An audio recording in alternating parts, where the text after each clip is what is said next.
Donc aujourd'hui, nous allons parler de relations entre les cellules qui présentent les antigènes, les cellules dendritiques, et les cellules qui reçoivent le message, enfin une des deux grandes catégories de cellules qui reçoivent un message lié à une reconnaissance d'un antigène, en l'occurrence les lymphocytes, et comment les réponses immunes se déterminent, d'où ce titre qui n'est pas d'un français extraordinaire, incidemment.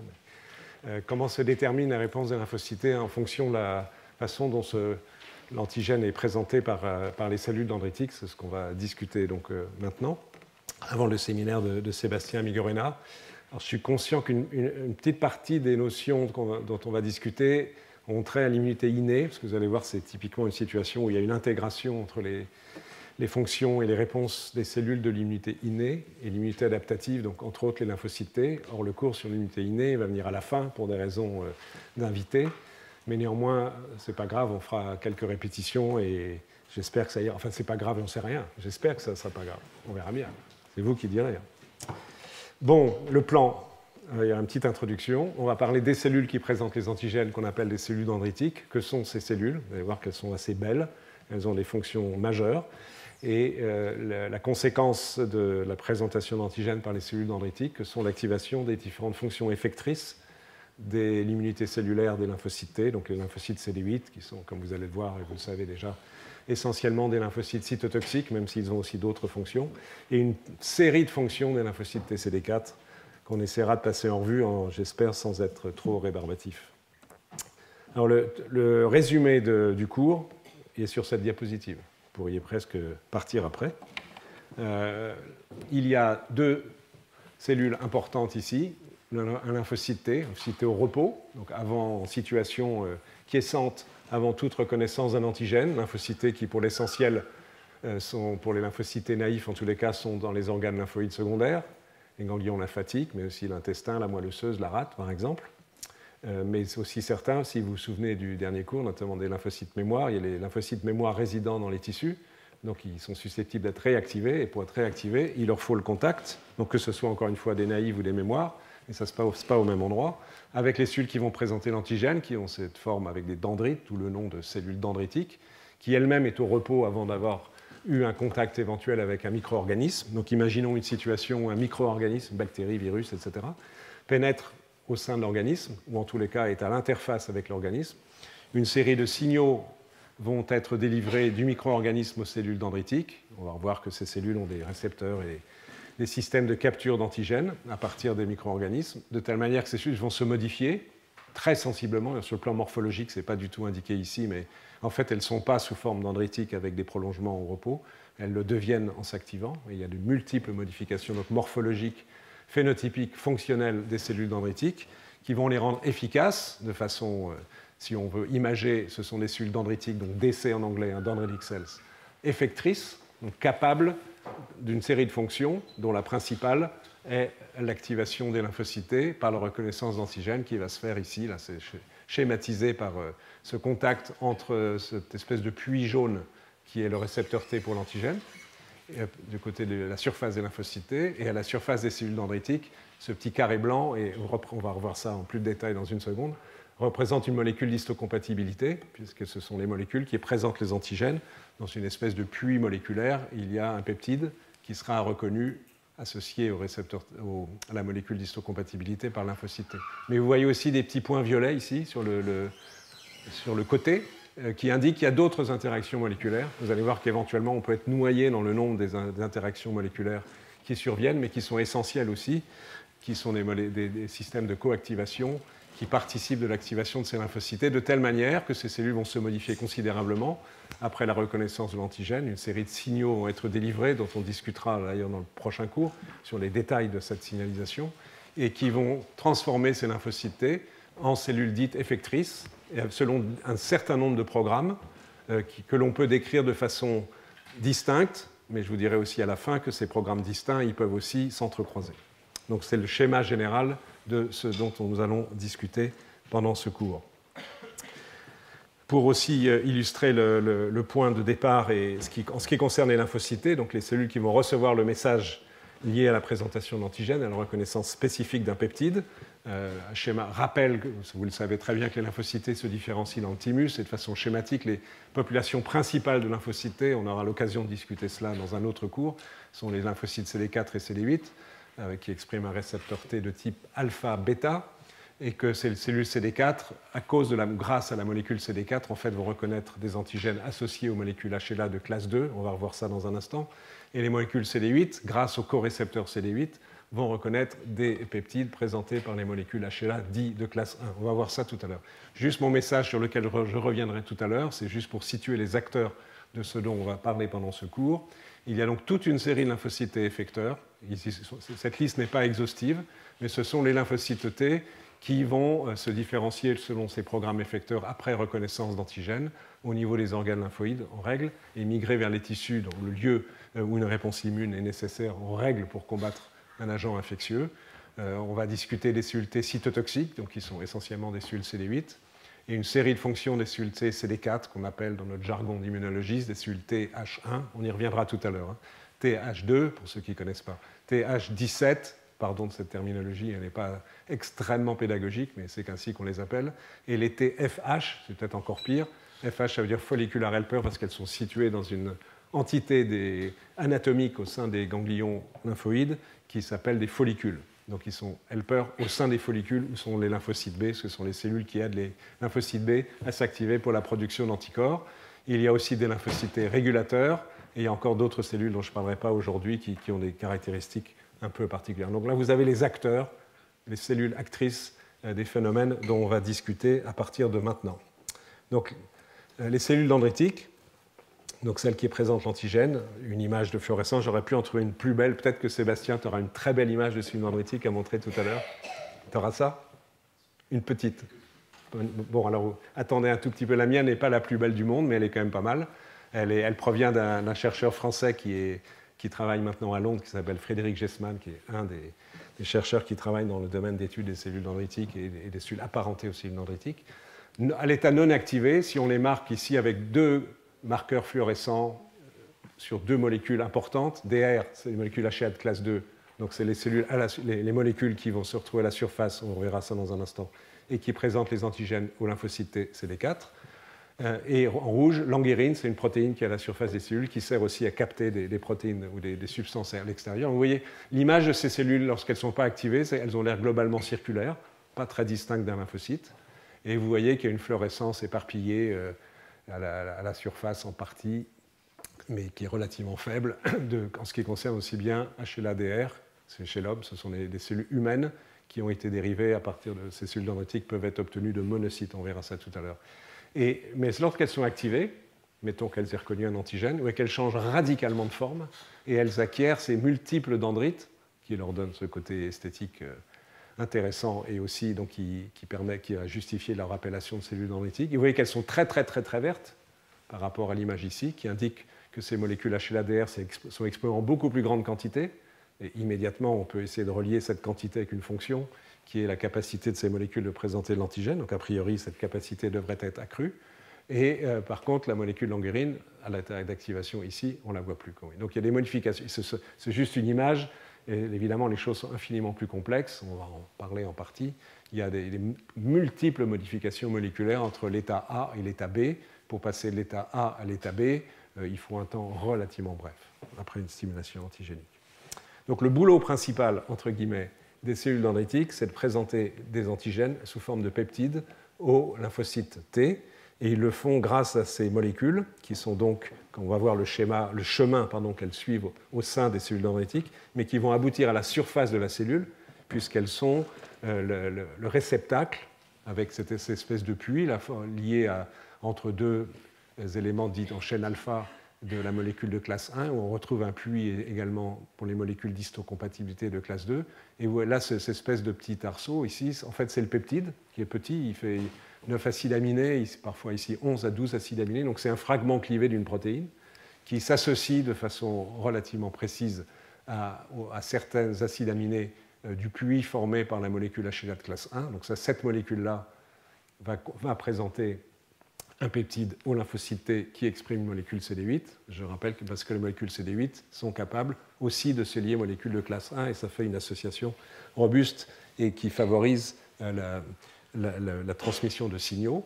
Donc ça, c'est une vue latérale. Imaginez que la membrane cellulaire, elle est quelque part par là. Cette molécule est hétérodimérique. Elle est composée d'une chaîne lourde qui comprend un domaine alpha 1, alpha 2, donc qui, vous voyez, sont des hélices alpha, et un domaine alpha 3, qui est plus interne à proximité de la cellule, et qui s'associe à une autre molécule qui est absolument qui n'a aucune implication directe dans la présentation d'antigènes, mais qui est nécessaire à la stabilisation du complexe, qui s'appelle la bêta-2 microglobuline, qui est ici représentée en gris.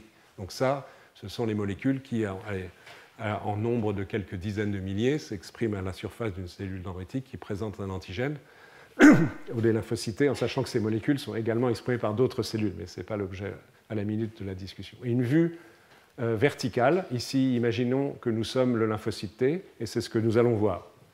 Donc lymphocyte T, il est de notre côté, et il voit donc ce puits qui est ici, donc il est bordé par ces deux hélices alpha, il y a un feuillet dit bêta en dessous, et le peptide qui va être reconnu par le TCR, c'est la petite ligne rouge aussi, encore une fois, c'est quelques acides aminés, et il y a des séquences qui sont marquées ici en jaune et en bleu, je ne vais pas entrer dans le détail, très précis, mais dont on sait qu'elles sont particulièrement importantes pour la liaison soit au peptide, donc interaction entre la molécule d'histocompatibilité et le peptide, ou l'interaction avec le TCR de l'autre côté.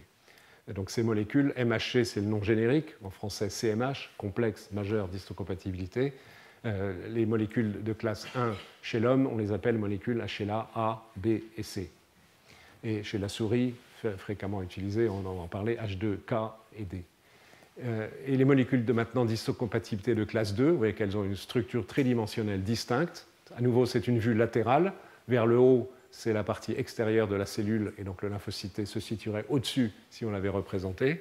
Mais il y a à nouveau cette forme schématique d'un puits dans lequel vient se nicher un peptide qui va être présenté au lymphocyte, donc est spécifiquement reconnu par un récepteur propre à chaque clone. Et ici, à nouveau, c'est un hétérodimère. Il y a deux chaînes.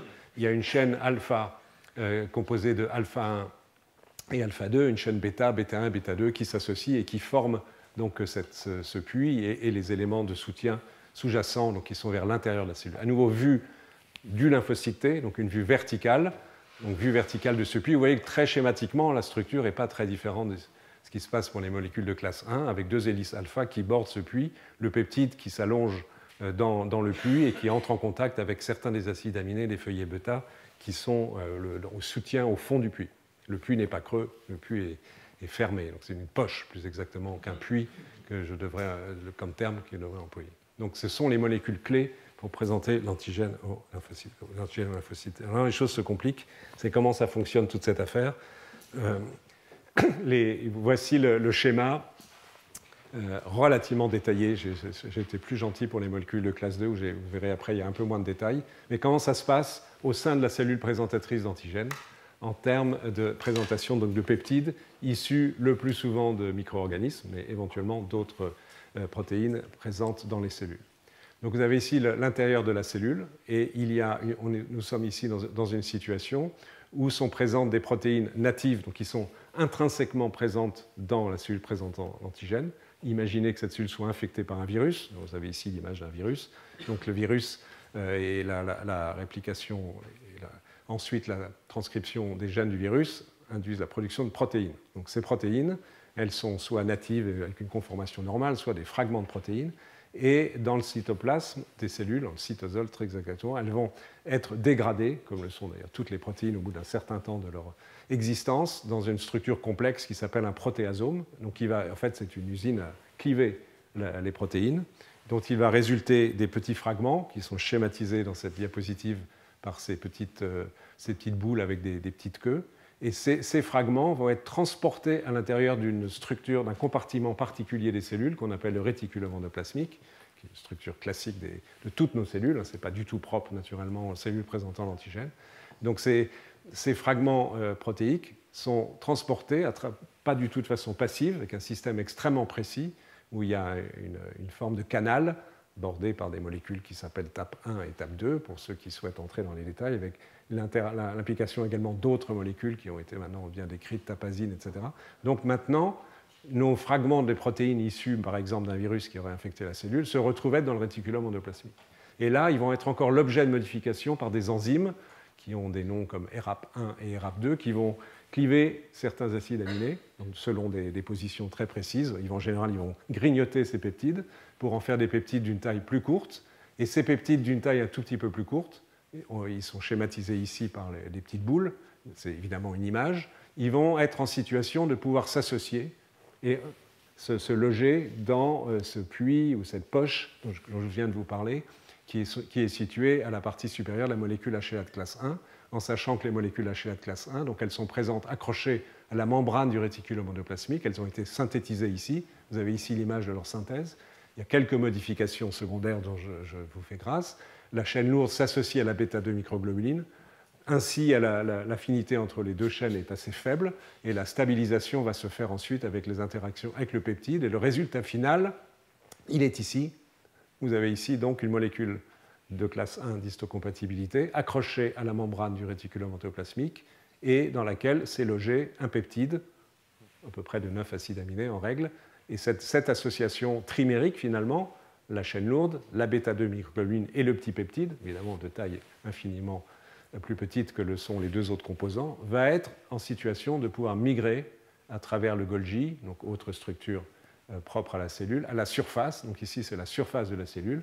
Et cette cellule présentatrice d'antigènes, ou éventuellement d'autres cellules, mais les cellules présentatrices d'antigènes sont celles qui sont dotées de la meilleure capacité de cette fonction de présentation, vont être à la surface. Et vous voyez dans cette image, il y a 4 peptides différents, marqués de couleurs différentes, donc susceptibles d'être reconnus par des clones de lymphocytes T différents. Donc ça, c'est le principe général.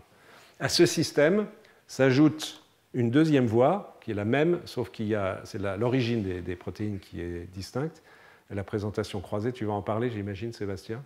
D'accord. Sébastien Amigorena, qui fera le séminaire tout à l'heure, est une des personnes qui a décrit ce système de présentation croisée, où cette fois-ci, la protéine, la grande différence, et c'est extrêmement important dans la réflexion sur la façon dont les réponses immunes sont générées, la protéine n'est pas issue d'une protéine endogène d'une cellule infectée par un virus ou une bactérie ou une cellule en train de se détruire, mais cette protéine vient de l'extérieur. Elle a été phagocytée ou par d'autres moyens, mais une fois qu'elle est dans la cellule, donc c'est la protéine qui pénètre dans la cellule et plus le micro-organisme, schématiquement, mais une protéine d'un micro-organisme. Donc ces cellules peuvent capter des protéines dites exogènes, encore une fois, en règle provenant de micro-organismes, même si la règle est un petit peu plus complexe que celle-là, mais ensuite le schéma est le même. Clivage dans le protéasome, transport dans le réticulum endoplasmique, complément de clivage par une série de peptidases et association molécule chez la classe 1. Mais la grande différence dans le produit final, c'est que cette fois-ci, les peptides issus de cette protéine exogène, qui sont également présentés au lymphocyte T, impliquent un lymphocyte T CD8, puisqu'il s'agit de réponses classe 1 dépendantes, peut l'être à l'égard en étant activé par une cellule dendritique infectée par un micro-organisme, mais également par une cellule dendritique qui a capté des protéines provenant de micro-organismes avec lesquels elle n'est pas infectée, donc ce qui augmente considérablement sa capacité de présentation d'antigènes. Pour les molécules HLA de classe 2, dans une version plus simple, il manque des détails. Pour ceux qui aimeraient connaître absolument tous les détails, vous pouvez éventuellement lire ce papier qui est une revue excellente, récente sur le sujet, et où il y a d'autres images et des schémas moléculaires un peu plus compliqués. Mais fondamentalement, comment les choses se passent pour arriver au résultat final, à nouveau, forcément, c'est l'expression à la surface d'une molécule d'histocompatibilité de classe 2. Je vous rappelle, deux chaînes, alpha-bêta et un peptide, à nouveau, c'est le même schéma. Donc là, le circuit est différent. Pour l'essentiel, les peptides proviennent de protéines qui vont être captées par la cellule dendritique, c'est ce qui se passe aussi dans la présentation croisée, soit par phagocytose, donc là c'est carrément par exemple, c'est une particule qui est phagocytée, avalée, si vous voulez, par la cellule dendritique, ça peut être une bactérie, mais ça peut être aussi un fragment de cellule, excusez-moi, une cellule morte, etc. Et donc, dans cette phagocytose induit la production d'un organelle intracellulaire qu'on appelle un phagosome, dans lequel il y a, mettons, la bactérie ou un fragment de cellule morte, pour prendre les exemples que je viens d'indiquer, et dans lequel vont être déversés des enzymes, par exemple, catepsine et d'autres, qui vont cliver, qui vont d'abord, s'il y a un micro-organisme vivant, le tuer, en règle, et cliver en fragments, comme c'est dessiné ici, cette protéine, en sachant qu'ici, on a donc évolution entre le phagosome vers un autre type de compartiment intracellulaire qu'on appelle des endosomes tardifs et qui contient donc une série d'enzymes qui vont faire cette opération de clivage de telle manière que sont libérés des peptides de la bonne taille qui sont susceptibles de s'associer à la molécule d'histocompatibilité de classe 2. C'est une vision simplifiée des choses pour ceux qui connaissent bien ce sujet. Il y a des molécules intermédiaires qui sont associées aux molécules HA de classe 2, qui est ici aussi ancrée dans la membrane de cet endosome tardif, qui, dans un premier temps, empêche cette association, puis ces molécules sont clivées, et à la place vient se placer le peptide qui sera reconnu secondairement par les lymphocytes TCD4. Et arrivé à ce stade, donc d'une molécule d'histocompatibilité de classe 2 mature, entre guillemets, mature, ça veut juste dire que cette association entre le peptide en rouge ici et la molécule s'est faite, liaison raisonnablement stable, cette molécule va migrer et devenir une molécule membranaire. Vous voyez qu'il y a d'autres éléments de complexité dans cette diapo. Il n'y a pas que la phagocytose. Vous voyez que ces protéines peuvent entrer par d'autres phénomènes qu'on appelle de macropinocytose, c'est-à-dire qu'en permanence, la membrane et les cellules dendritiques en état d'activation, au début de l'activation, ont une propriété extrêmement robuste de macropinocytose, c'est-à-dire en permanence de capter toutes sortes de protéines, de substances qui sont dans le milieu extérieur, de les pinocyter, c'est le terme exact, et qu'ensuite ces petits compartiments fusionnent au sein des endosomes tardifs, et pareil, ensuite la protéine, elle va dégrader, elle est susceptible d'être présentée. Il y a encore une autre voie qui est l'endocytose, c'est quand la protéine se fixe sur un récepteur à la surface de la cellule, ici marqué en vert, et ce compartiment-là également va se retrouver intégré au sein d'un endosome tardif, et même histoire, clivage, présentation, etc. etc. Il y a encore d'autres phénomènes qui peuvent se produire à partir d'autophagie. Je ne vais pas entrer dans ces détails parce que je pense qu'ils ne sont pas essentiels ici, mais il y a encore d'autres systèmes par lesquels des peptides peuvent être mis en contact au sein de ces endosomes tardifs avec les molécules d'histocompatibilité de classe 2 et former un complexe qui migre et qui va être capable de présenter donc un antigène peptidique aux lymphocytes T. Donc, le point essentiel ici, c'est que donc ici c'est présentation des lymphocytes T CD4 et que en règle, même s'il y a exception, en règle, les lymphocytes TCD4 reconnaissent des peptides qui sont issus de protéines qui proviennent du milieu extérieur à la cellule présentant l'antigène. C'est comme pour la présentation croisée dans le cadre des présentations pour les molécules de classe 1, et non pas à partir de peptides qui proviennent d'une cellule elle-même infectée. Donc c'est là, évidemment, la capacité de présenter des antigènes à partir de protéines qui viennent du milieu extérieur augmente considérablement le spectre des possibilités de reconnaissance d'antigènes, puisque potentiellement, toutes protéines libérées dans des tissus, dans la circulation, sont susceptibles d'être captées et découpées en morceaux adéquats pour être présentées par les molécules HLA de classe 2. Donc ça, c'est la base fondamentale de l'élément principal de l'interaction entre les cellules présentant l'antigène, et en premier lieu les cellules dendritiques, même si d'autres cellules sont capables d'exercer cette fonction, et les lymphocytes T. Si on remet tout ensemble, cette diapo, c'est juste la somme des deux diapos précédentes, donc vous effrayez pas trop, bien qu'elle commence à être un peu difficile à lire. C'est simplement pour indiquer donc, que ces cellules présentant l'antigène, à nouveau, cellules dendritiques, sont capables, à la surface, d'avoir des molécules HLA de classe 1 avec une série de peptides, issues soit d'un micro-organisme ou d'une substance qui est présente dans la cellule, donc c'est l'image que je vous ai indiquée tout à l'heure, soit par ce phénomène de présentation croisée, après captation, qui est indiqué ici, on l'a vu, le phagocytose, etc., de protéines exogènes et qui prennent le même circuit. Et puis donc de l'autre côté, c'est aussi captation, donc soit par phagocytose, soit par macropinocytose, soit par endocytose, de protéines qui viennent du milieu extérieur, je répète juste pour essayer d'être le plus clair possible, et qui dans cette organelle vont être clivées, apprêtées, de telle manière qu'on se retrouve avec des petites séquences d'acides aminés, de quelques 10, 11, 12, 15 acides aminés, excusez-moi, qui s'associent aux molécules HLA de classe 2, et ensuite le résultat final est là. Donc cette cellule-là, en théorie, elle est susceptible de présenter en haut, à des lymphocytes différents, des peptides issus d'un agent infectieux, soit intracellulaire, soit extracellulaire, soit de cellules en train de mourir. On va avoir aussi cette circonstance-là. OK. Alors, les cellules dendritiques, il n'y a pas une cellule dendritique, il y a une série de cellules dendritiques qui ont des fonctions un peu distinctes en fonction de leur localisation, et on les distingue aujourd'hui par une série de marqueurs. Ici, vous avez une version simple des choses, ça va se compliquer un tout petit peu ensuite. Juste, c'est l'occasion de citer une personne qui est tout en bas ici, M. Ralph Steinman, C'est un très grand chercheur américain qui est malheureusement mort 2 jours avant de recevoir le prix Nobel, et qui est le monsieur qui a décrit les cellules dendritiques et qui a compris l'importance de ces cellules dans la présentation des antigènes. Donc, au passage, je pense qu'il est important de citer son nom. Et ça, c'est une des dernières revues sur ce sujet qu'il a publié dans un journal célèbre qui s'appelle Annual Review of Immunology. Donc Steinman le premier, et puis beaucoup d'autres, dont M. Amigorena, incidemment, ont travaillé et travaillent aujourd'hui sur ces cellules majeures du système immunitaire. Et schématiquement, donc, on distingue ici, là, il y a 4 types de cellules dendritiques. En fait, vous allez voir qu'il y en a un minimum de 6, et peut-être une chose encore un petit peu plus compliquée. Le message ici, on va y revenir dans un instant, auquel les cellules dendritiques expriment à leur surface la même molécule CD, enfin une partie de la molécule CD8 qui est aussi présente sur les lymphocytes TCD8, ce qui complique un peu les choses, mais c'est une façon de les reconnaître au moins. D'autres cellules dendritiques qui n'expriment pas cette molécule CD8. Il y a des cellules dendritiques qu'on appelle plasmacytoïdes parce que morphologiquement elles ressemblent un peu à des plasmocytes mais qui ont des fonctions particulières.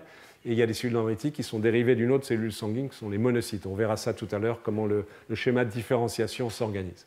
Le point important que je veux faire ici, c'est que ces molécules expriment à leur surface, et c'est imagé, évidemment, ce n'est pas du tout à l'échelle, par ces molécules de forme curieuse, mais vous voyez qu'elles sont distinctes entre les 4 populations cellulaires. Elles expriment des molécules qui sont importantes pour la captation des antigènes et la présentation. Si on revient un instant en arrière, ici, dans le phénomène d'endocytose, vous voyez qu'il y a une espèce de récepteur vert là, qui est à la surface de la cellule. Donc ça, c'est une des molécules qui peut-être, elles ont des noms un peu compliqués, mais toutes ces molécules, donc, qui sont exprimées avec des programmes différents en fonction du type cellulaire, sont amenées à fixer à telle ou telle molécule de structure et de molécules chimiques différentes, de micro-organismes par exemple, de les capter et de permettre leur endocytose. Donc ces cellules CD8, par exemple, elles ont pour caractéristique chez la souris, ce sont des données murines, même si plus ou moins on peut indiquer, vous le verrez tout à l'heure, que la situation est équivalente sans être exactement la même chez l'homme. Elles expriment des molécules, une qui s'appelle CD205, une autre CD207, une troisième à ce nom sympathique de CLEC9A, donc qui sont des molécules, ça c'est le point important, qui aident à la captation des antigènes et donc indirectement la présentation, puisqu'en favorisant leur endocytose, ensuite elles entrent dans le circuit que je vous ai montré tout à l'heure.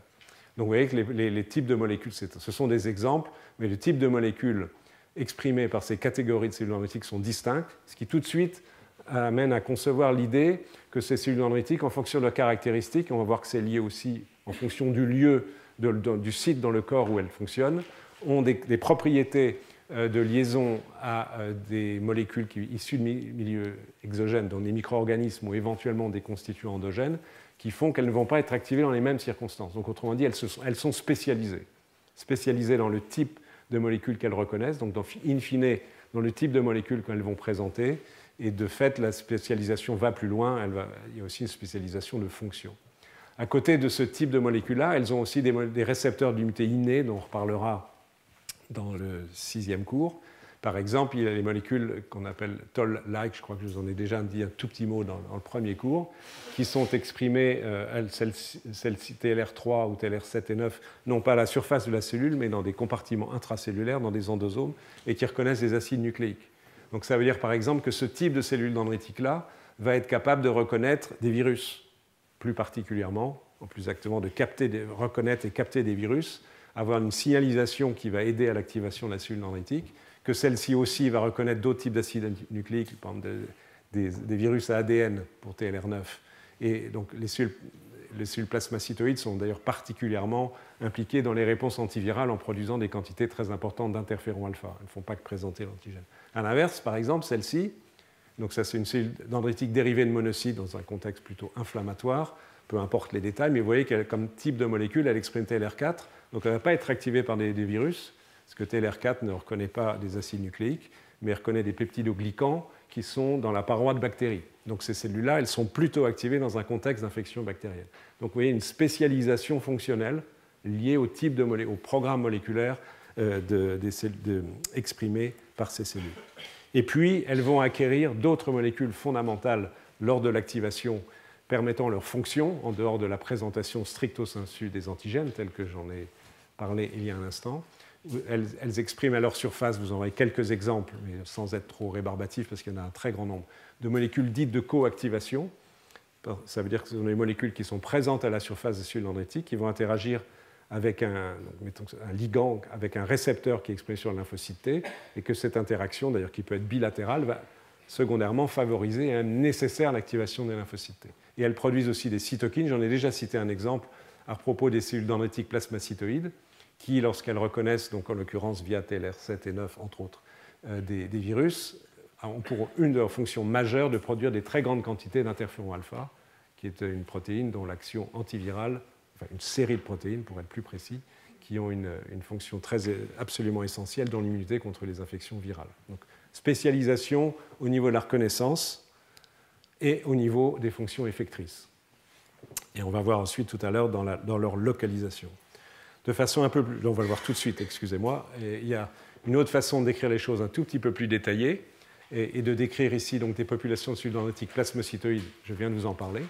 Des cellules dendritiques qui sont lymphoïdes. Lymphoïdes, ça veut dire qu'elles sont situées dans les organes lymphoïdes de façon primitive. C'est là où elles se différencient et c'est là qu'elles sont en situation de capter des antigènes.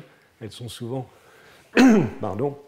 situées dans les zones à l'entrée des organes lymphoïdes, dans ce qu'on appelle les sinus péricapsulaires, où elles sont en situation de pouvoir littéralement aspirer, à travers les différents macropinocytoses, endocytoses, les différents phénomènes que je vous ai décrits tout à l'heure, des molécules d'origine étrangère. Entre autres, bien sûr, elles captent tout, mais ça va permettre de reconnaître des molécules étrangères. Et il y a deux sous-populations, une qui exprime la molécule CD8 et l'autre une molécule d'adhésion qui s'appelle CD11B. Et puis il y a des cellules dendritiques qui, de façon constitutionnelle, avant toute activation, sont localisées dans les tissus. On va y revenir dans un instant, permettant donc potentiellement la reconnaissance directe, la captation et la reconnaissance directe d'antigènes dans les tissus, dans la peau, dans l'intestin, dans les poumons, etc., dans tous les organes, à vrai dire, même s'ils sont en quantité variable en fonction des organes. Et il y a aussi deux sous-catégories, c'est relativement un détail ici, en fonction du type d'une molécule membranaire qui s'appelle CD103. Et enfin, au niveau de la peau, plus exactement de l'épiderme, donc la couche la plus superficielle de la peau, il y a une forme particulière de cellules dendritiques qu'on appelle les cellules de Langerhans, qui ont d'ailleurs une origine, une façon de se développer qui est distincte des autres, même si toutes ces cellules sont d'origine hématopoïétique, donc viennent du système hématopoïétique. Mais celles-là sont produites très tôt dans la vie, ensuite s'auto-renouvellent, et elles font le travail de surveillance, entre guillemets, à l'égard de protéines captées au niveau de l'épiderme, donc vraiment à l'interface, par définition, entre le corps et le milieu extérieur. Je complique les choses, mais on ne va pas lire tous les détails de ce qui est sur cette diapo. Simplement, ici, on retrouve toutes les catégories chez la souris de cellules dendritiques connues. Les cellules plasmacytaires dendritiques, elles sont ici. Celles qui sont présentes dans les organes lymphoïdes, donc les cellules dendritiques classiques, petit c, ça veut dire classique, qui expriment CD8 ou CD11B. Les cellules qui ne sont pas dans les organes lymphoïdes, mais dans les tissus, et qui, une fois qu'elles auront été activées, vont migrer dans les organes lymphoïdes pour activer des lymphocytes. Et il y en a ici même 3 catégories en fonction de marqueurs membranaires. J'en ai cité 2 tout à l'heure. Et enfin, les cellules de Langerhans. Donc, on peut les distinguer par définition en fonction de leur localisation anatomique, c'est ce que je viens de faire, mais aussi donc, à travers l'expression de toute une série de molécules qui sont impliquées soit dans leur programme d'activation, soit dans leur programme effecteur. Donc, ce que j'ai, juste à titre d'illustration, entouré d'un ovale rouge vertical, en fonction des populations, vous voyez qu'on a des grandes variations, enfin ça dépend des cas. Ces cellules n'expriment pas les mêmes molécules, sinon elles seraient exactement les mêmes cellules, par définition. Elles expriment toutes les molécules d'histocompatibilité, vous avez ici classe 2, avec des degrés d'intensité variables, c'est la 3e ligne. Okay. Elles expriment toute une molécule d'adhésion, une intégrine qui s'appelle CD11C, mais aussi vous voyez, avec des degrés variables. Mais ensuite, on a des grandes variations. Par exemple, je ne vais pas entrer dans trop de détails qui serait un tout petit peu rébarbatif ici. Bon, la molécule CD103 que j'ai déjà citée, elle est présente donc à la surface, ce sont ici une molécule membranaire, à la surface de cellules dendritiques présentes dans les tissus, pas dans les organes lymphoïdes. Okay, mais cette molécule n'est pas exprimée par les autres types de cellules dendritiques. Et on pourrait multiplier les exemples qui permettent de définir assez précisément aujourd'hui les profils d'expression moléculaire de chacune de ces lignées, et ainsi en déduire au moins en partie leur fonction. Encore une fois, spécialisation tissulaire et ensuite de programmes de différenciation et de fonctions effectrices. L'exemple de l'interféron alpha pour les cellules plasmacytaires dendritiques permettant d'illustrer particulièrement. Si on veut encore compliquer un instant, si on regarde le profil d'expression de gènes, cette fois-ci, on va au-delà de marqueurs protéidiques classiques.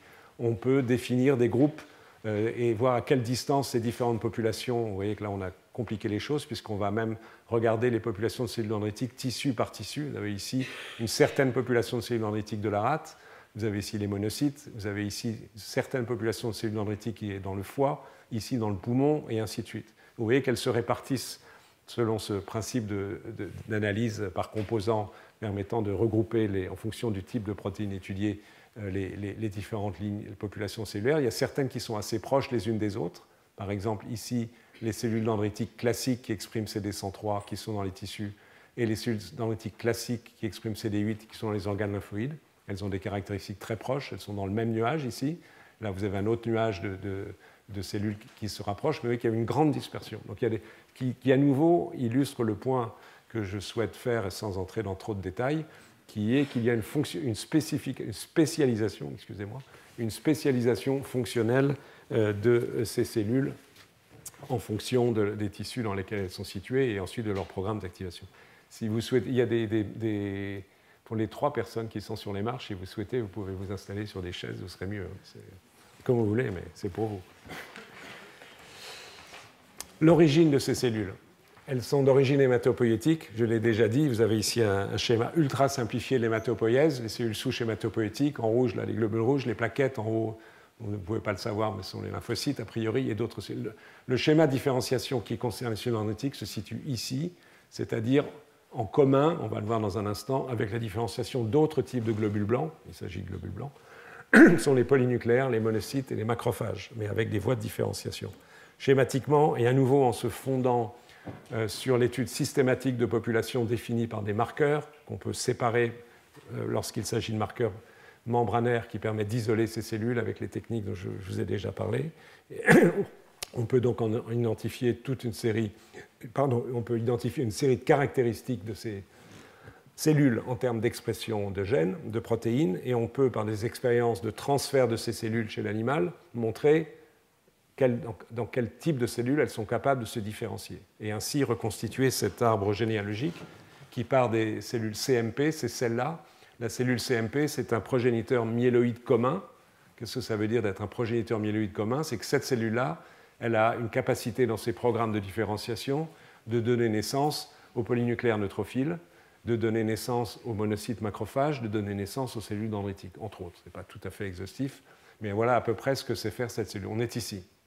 Donc cette cellule-là, si on en injecte un certain nombre à une souris, on peut montrer qu'elles sont capables de se différencier dans toutes ces lignées-là.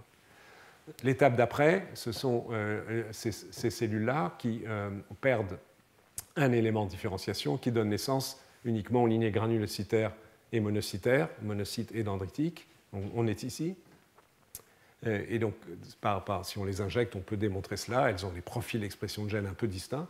Je n'entre pas dans les détails. Une étape plus loin, on a une cellule qui est encore capable de donner aux monocytes, ils sont ici les monocytes, et aux cellules dendritiques qui sont en dessous. Mais cette cellule n'a plus, de façon un tout petit peu schématique, la capacité excusez-moi, de donner naissance à des polynucléaires neutrophiles. Donc son programme de différenciation se restreint progressivement, à nouveau à un certain type de profil d'expression de gènes. Et ici s'embranche le développement des cellules monocytaires, donc qui sont des cellules circulantes sanguines, qui sont capables pour certaines d'entre elles de donner naissance aux macrophages, mais aussi à des cellules dendritiques dans des situations d'inflammation, lorsqu'il y a une reconnaissance dans un tissu donné, mettons, de protéines étrangères ou des cellules qui sont en train de mourir, qui déclenchent un état inflammatoire. De telles cellules, en migrant, vont pouvoir donner naissance à des cellules dendritiques, donc des cellules présentant l'antigène. Et ici, donc, nous avons un précurseur des cellules dendritiques, stricto sensu, qu'on peut identifier très précisément chez la souris, des choses un peu moins avancées chez l'homme. Et cette cellule, elle peut donner naissance, il y a l'embranchement vers cellules dendritiques plasmocytaires, dont je vous ai déjà parlé à plusieurs reprises, donc qui sont particulièrement mises en jeu dans la reconnaissance de virus et qui produisent des quantités très importantes d'alpha-interférons à côté de leur capacité de présenter l'antigène dans une certaine mesure. Et un autre embranchement qui conduit à d'autres types de cellules dendritiques, que sont les cellules dendritiques classiques CD8 ou CD11B, par exemple. Donc on peut reconstituer ce schéma assez précisément, et donc la lignée fonctionnelle des différentes populations dendritiques qui proviennent tous de ce schéma, sauf les cellules de Langerhans qui ne sont pas là. Les cellules de Langerhans, en fait, proviennent des organes hématopoïétiques embryonnaire et fétale, et ensuite ont une capacité d'auto-renouvellement. Donc ne sont pas renouvelés, sauf circonstances très particulières, par les cellules souches hématopoïétiques, donc par ces cellules-là. C'est une situation un peu particulière. Les cellules de Langerhans, je vous rappelle que ce sont les cellules dendritiques, on va le revoir, qui sont localisées dans l'épiderme au niveau de la peau. Les fonctions des cellules dendritiques de façon un peu plus détaillée. On a vu qu'elles étaient absolument centrales dans l'activation des lymphocytes, mais on peut le regarder de façon un peu plus précise. Donc ici, c'est ce qui se passe au sein d'organes lymphoïdes secondaires, donc essentiellement les ganglions lymphatiques, dans une certaine mesure la rate, ou des organes lymphoïdes qui sont associés à l'intestin, comme les plaques de Peyer. Si on va de la gauche à la droite, on peut passer en revue une série de fonctions, qui sont ici la fonction d'activation des lymphocytes B, notamment dans la capacité que les lymphocytes induisent la modification d'utilisation de chaînes lourdes d'immunoglobulines. Et cette interaction entre les lymphocytes et les lymphocytes B, elle est associée ou précédée au fait qu'il y a interaction des cellules dendritiques et les lymphocytes T. Donc, la cellule dendritique est en haut, vous reconnaissez sa forme étoilée donc avec ses dendrites. En gauche, ici, c'est le lymphocyte T, donc lymphocyte T très particulier qui est situé au contact des lymphocytes B dans les follicules lymphoïdes B, les TFH, dont j'ai dit un mot tout à l'heure, dont on redira un mot à la fin, et ici le lymphocyte B.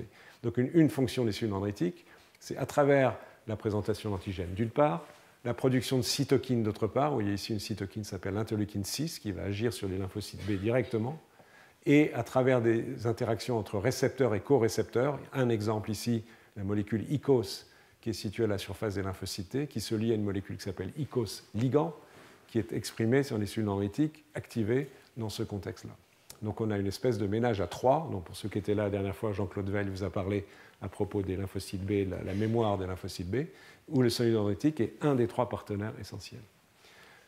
La situation de présentation d'antigènes, on en a déjà dit un mot, donc présentation directe entre un lymphocyte et une cellule infectée. Donc il faut que la cellule présentatrice d'antigènes, la cellule dendritique, contienne en son sein un micro-organisme, et de telle manière qu'un constituant de ce micro-organisme, une protéine, va être clivé, et un peptide, encore une fois, présenté, c'est l'image qui est ici, au lymphocyte T. Les choses ne sont pas aussi simples que ça, il faut aussi l'intervention de co-récepteurs, mais enfin, c'est le principe.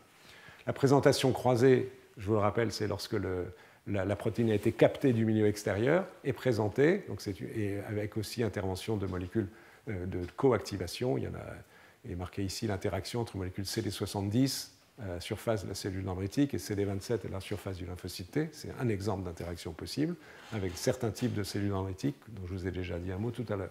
Okay. Vous avez ici maintenant les fonctions effectrices. On en reparlera tout à l'heure des lymphocytes T, TH1, TH2, TH17, je vous en ai déjà dit un mot tout à l'heure.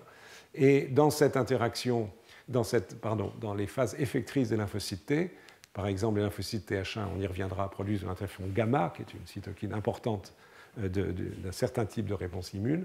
Eh bien, pour que cela se fasse, il faut qu'il y ait interaction au préalable entre le lymphocyte TH1 et donc une cellule dendritique. Évidemment, présentation d'antigènes, je n'y reviens pas, ça c'est la loi commune, mais aussi avec des molécules, d'autres molécules. Ici, il y a l'exemple d'une molécule qui s'appelle OX40, qui interagit avec le ligand de OX40 à la surface des cellules dendritiques, de telle manière que d'autres signaux soient transmis au lymphocyte, lui permettant de développer son programme de différenciation, qui, entre autres, vont lui permettre de produire l'interféron gamma. Ici, vous avez l'exemple des cellules TH2, qui sont impliquées dans d'autres types de réponses, par exemple la production d'interleukine 4, j'y reviendrai tout à l'heure. À nouveau, c'est le même schéma, avec intervention de molécules différentes, présentation d'antigènes, certaines cytokines produites, j'ai oublié de le dire ici, cytokines produites par les cellules dendritiques, et signaux de coactivation. Donc il y a trois signaux dans cette affaire. Il y a le signal qui est apporté par la reconnaissance de l'antigène, qui est l'espèce de petit point boule rouge au milieu entre les deux cellules ici. Les signaux apportés par les cellules dendritiques aux lymphocytes à travers des molécules de coactivation, et notamment les molécules CD80 et CD86 sont très importantes. Elles interagissent avec une molécule exprimée à la surface des lymphocytes qui s'appelle CD28. Cette signalisation est complémentaire et cruciale à l'activation de ces lymphocytes. Et troisième type de signal, les signaux qui sont liés à des cytokines. Ici, vous en avez deux, TSLP, IL33, il y en a d'autres. Il faut les trois types de signaux pour que le lymphocyte s'active et développe son programme effecteur, ici le lymphocyte TH2, qui va entre autres, par exemple, de produire l'IL4. La même règle avec des cytokines différentes, des molécules différentes pour les cellules TH17, on y reviendra tout à l'heure. Excusez-moi. Et enfin, une autre caractéristique, enfin deux autres caractéristiques, deux autres fonctions possibles des cellules dendritiques qui sont très intéressantes. C'est en fait de programmer les lymphocytes T à se diriger et à migrer dans un tissu donné.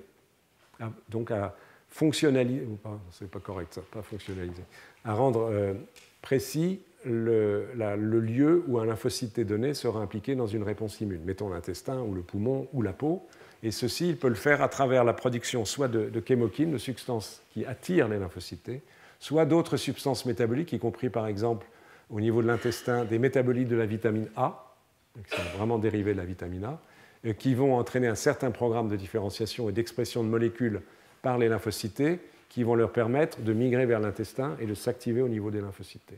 Donc c'est une quatrième fonction des cellules dendritiques, présentation d'antigènes, on l'a vu, co-récepteurs nécessaires à l'activation, production de cytokines également nécessaires à déterminer le programme de différenciation des lymphocytes T, on y reviendra. Et un quatrième type de signal, c'est de programmer le lymphocyte T vers le lieu où il va exercer sa fonction à travers des chémokines ou, par exemple, pour l'intestin, la production de dérivés de la vitamine A. Et par ailleurs, sur un autre plan, les cellules dendritiques peuvent être aussi impliquées non pas dans les programmes effecteurs des réponses immunes, mais dans le contrôle des réponses immunitaires, en présentant l'antigène et dans un certain contexte de cytokines aux lymphocytes régulateurs qui, eux, contrôlent en règle. Je ne sais pas si tu vas parler des autres fonctions des cellules T régulatrices tout à l'heure. Non. Mais, donc il y a les lymphocytes T régulateurs qui, elles, sont là, c'est la police, entre guillemets, du système immunitaire. Donc ils limitent l'inflammation, limitent l'intensité de la réponse immune et éventuellement contribuent à la terminaison de la réponse immune. Mais ces cellules, elles dépendent aussi de cellules dendritiques. Donc les cellules dendritiques, elles ont une fonction fondamentale d'activation, d'induction d'une réponse immunitaire des lymphocytes, mais sont aussi impliquées dans la régulation en fonction du contexte dans lequel les choses se passent et des cytokines produites par ces cellules dendritiques. Donc ça, c'est à quoi servent les cellules dendritiques dans les organes lymphoïdes secondaires. De multiples fonctions qui sont essentielles pour le développement des fonctions effectrices ou la régulation des lymphocytes T. Les cellules dendritiques sont également impliquées dans les programmes de différenciation de lymphocytes T dans le thymus. On en reparlera dans un autre cours, donc je ne vais pas entrer dans trop de détails. Mais sachez que dans le thymus, vous savez que c'est l'organe où se situe le développement des lymphocytes T, leur programme de différenciation. Une partie de ce programme de différenciation des lymphocytes T se fait aussi au contact de cellules dendritiques, qui présentent des peptides du soi et qui sont impliqués dans des phénomènes de sélection positive, d'amplification par reconnaissance de peptides du soi. Donc c'est aussi un phénomène de présentation d'antigènes. Et secondairement, dans une certaine mesure, des processus d'élimination des cellules autoréactives à forte affinité. On y reviendra, donc ne vous inquiétez pas trop à cet endroit-là. On viendra sur ce point dans un autre cours. Et il y a les tissus. À nouveau, j'ai déjà évoqué cette notion, au moins dans le cours précédent, je crois, l'importance de la compartimentalisation des réponses immunitaires en fonction des lieux. Je l'ai déjà évoqué sur l'avant-dernière diapo par le fait que les cellules dendritiques sont capables de transmettre des signaux aux lymphocytes T, ici dans l'exemple indiqué, qui vont induire ces lymphocytes T-là, activés dans ces circonstances-là, à gagner l'intestin, donc à être impliqués dans une réponse immune au niveau de l'intestin. Mais donc le système est fortement compartimentalisé, avec des cellules dendritiques distinctes au niveau des organes, je vous l'ai déjà indiqué tout à l'heure, et on peut regarder ça avec un peu plus de détails. Au niveau de la peau, donc il y a l'épiderme, la partie supérieure, et c'est l'extérieur en haut, l'épiderme, puis le derme. Ça, c'est la constitution physiologique de la peau. Donc il y a des cellules dendritiques spécialisées, distinctes, en fonction de la couche de la peau. Dans l'épiderme, il y a les cellules de Langerhans, je vous ai parlé tout à l'heure, qui se développent différemment des autres cellules dendritiques. Et dans le derme, il y a plusieurs types de cellules dendritiques, et il y en a deux essentiellement. Je vous ai déjà dit un mot, les cellules classiques qui expriment CD103 ou CD11B, on ne va pas entrer dans trop de détails. Et ces cellules, elles sont présentes à une certaine densité, même en l'absence de toute reconnaissance d'antigènes. Leur programme de différenciation les amène à exprimer des molécules qui leur permettent, de façon constitutive, à se localiser dans l'épiderme pour les cellules de Langerhans. Il y en a environ 700 par millimètre carré, donc c'est quand même une forte densité permettant de capter très facilement, très vite, des substances essentiellement étrangères, donc de micro-organismes qui auraient tendance à envahir la peau ici. Et il y a aussi une forte densité de cellules dendritiques, donc de nature distincte, qui sont situées dans le derme. Donc lorsqu'il y a une reconnaissance, une activation d'une cellule dendritique par reconnaissance de molécules, mettons, bactériennes ou virales, ou éventuellement de cellules mortes oestrogènes. Ces cellules vont donc être capables de s'activer, elles vont migrer, on va voir la suite tout à l'heure, là, ce petit tube, ça indique simplement la migration de ces cellules en fonction d'un récepteur de chemokine qui s'appelle CCR7, elles vont migrer vers les organes lymphoïdes pour activer des lymphocytes T in situ dans les organes lymphoïdes qui ensuite seront ciblés à revenir dans la zone où a lieu la source de l'activation au niveau de la peau, dans cet exemple ici. L'intestin, c'est un peu plus compliqué, mais c'est le même principe.